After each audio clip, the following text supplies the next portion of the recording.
If you don't believe in ghosts, if you don't mind dummies, if you think nothing scares you, then think again, really hard. Okay, Goosebumps fans, because more books came up the wazoo, and we most likely aren't done yet. Here's just a nice little sliver of a continuation of what powers do Slappy, possibly Mr. Wood, Snappy, and the newest edition Goldie has. Let's get it started, shall we? So for purposes of etc., we're going to just focus on Slappyworld and not on any other ones because the other ones have already been cited. The only thing left now is just to talk about what happened in Slappyworld. And of course, yes, most wanted I should talk about that one too, but I will do that when I finish reading the book. Which, of course, I think it's most likely puppetry. Yeah, I don't know exactly how it details, but yeah, puppetry. Anyways, so first things first is, of course, I didn't read the first book. I didn't actually get a nice little thing of what happened there, so let's just say it was kind of whatever. But anyways, what we got is... which one to go with first? Oh my goodness, it's too many to choose from. Let's say Ghost of Slappy. So because it goes to Slappy, we find out that supposedly when a dummy gets just a little gash in its head, it can become a ghost. And of course, it can be sealed up if you fix that gash. That's weird. Yeah, so that's basically it, is that he has ghost powers. He's able to be a ghost, but it's only if his head is fully intact and not broken. Like in the second one, his head got smashed in because he got tackled. Third one, I think he just got surrounded. Bride, his whole entire body got destroyed. So basically, if it's fully destroyed, the green mist can actually be absorbed by a person, and he takes possession of them. So it's kind of interesting where it's like, oh, so he needs, and it does follow supernatural rules where it's like he needs something to keep him tied into this world, which is his body. If he doesn't, well, he has to find something quick, which of course is absorbing into a person. But in this case, apparently, as long as there's a little gash in the back of the head, you're still alive.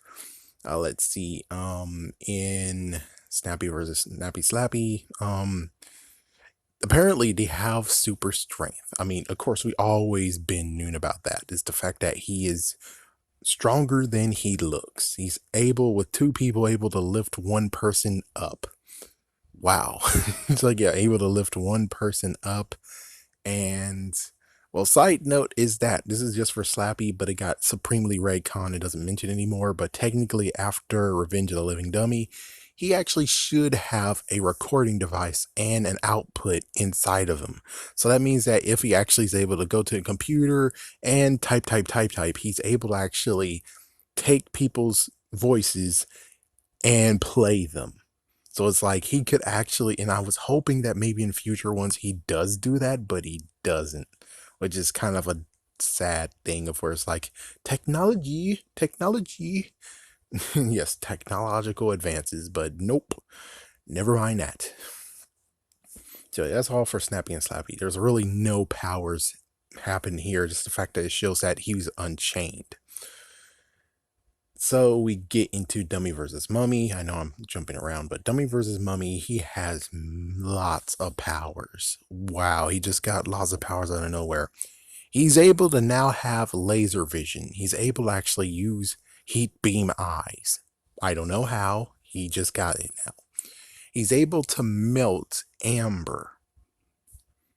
Well, it's like it just came out of nowhere, but frigate. He's able to turn things into life. So basically what happened with Rocky, except he's able to do it with his hands instead of breathing inside of him. So yeah, there you go. That's pretty much it, I think. And the fact of, even though he's strong, he's not strong enough when it comes to a mummy. So the mummy's able to be stronger than he is. That's all. That's really all to say. Then we have Diary of a Mummy, Diary of a Dummy. And in this one, what happens is that he just has the power to freeze people. Apparently he does, but he also has the power to just straight up control them. And he has the power to turn people into things, or basically turn a dummy into an animal. And of course, note Goldie was first shown in this book, and apparently she has the ability to control animals, basically rats. So that means that Slappy's able to do that too if he figures out how. But I think it's a certain animal, or you have to maybe practice it. And for Goldie, she just chose rats. I don't know why. Could have been cats. It's like I would have preferred cats. Cats seem a lot better. Yeah, it's like Goldie's the cat lady. Your cat lady. But instead, no, it's rats. So, well, technically, considering that one TV show, Victor and Valentino, the ghost technically is able to control rats as well, and she's a girl. I'm pretty sure we could just basically say, "Oh, it's all good." It's like, yeah, we're good. We're good. I think that's basically it. That's all the powers that we got today. The only interesting fact is, I think, is that, and it's not proven, but this is just a nice little theory, is the fact of the more magic and magical powers or powerful he becomes, the more he has a weakness of reading the words and it turns him off. Of course, just note the original books and everything.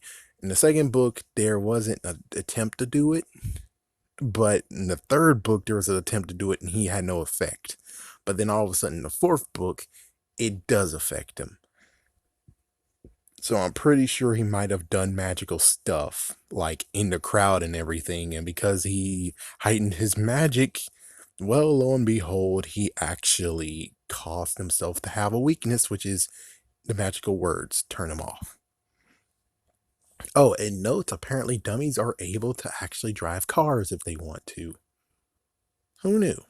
Anyways, have a scary day, have a scary night.